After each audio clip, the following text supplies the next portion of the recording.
సంపద, ప్రేమ, సంతోషాలకు ప్రతీక అయిన శుక్రుడు జూన్ 12న 6:15 మిథున రాశిలోకి ప్రవేశించాడు. శుక్రుడు తదుపరి జూలై 7, 2024 వరకు మిథున రాశిలో ఉంటాడు. చంద్రుని అధీనంలోని కర్కాటక రాశిని బదిలీ చేస్తాడు. కర్కాటక రాశిలో శుక్రుడు రావడం వల్ల చాలా రాశుల వారికి ప్రత్యేకంగా ప్రయోజనం ఉంటుంది. శుక్రుని సంచారం వల్ల ఏ రాశుల వారికి మేలు జరుగుతుందో తెలుసుకుందాం. మేషం. శుక్ర సంచార ప్రభావం వల్ల మీకు మీ భాగస్వామి నుండి పూర్తి మద్దతు లభిస్తుంది. మీ శృంగార సంబంధాలు మెరుగుపడతాయి. మునుపటి ఒత్తిడితో కూడిన సమస్యలు పరిష్కరించబడతాయి. భాగస్వామ్యంతో వ్యాపారం చేసే వ్యక్తులు లాభపడతారు.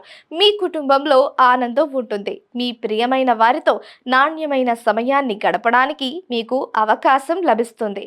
వృషభం. శుక్ర సంచార ప్రభావం వల్ల వ్యాపారులకు లాభపడే అవకాశాలు ఉన్నాయి.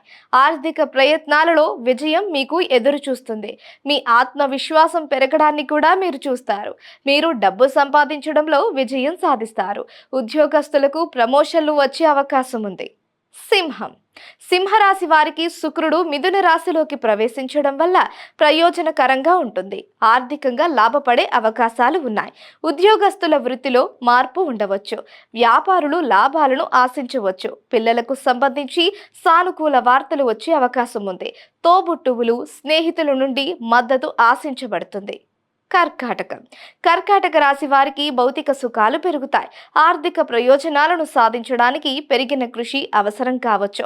మీరు సౌకర్యవంతమైన, విలాసవంతమైన జీవితాన్ని గడపడానికి అవకాశం పొందుతారు. అయితే ఈ కాలంలో తల్లి ఆరోగ్యం విషయంలో జాగ్రత్త అవసరం.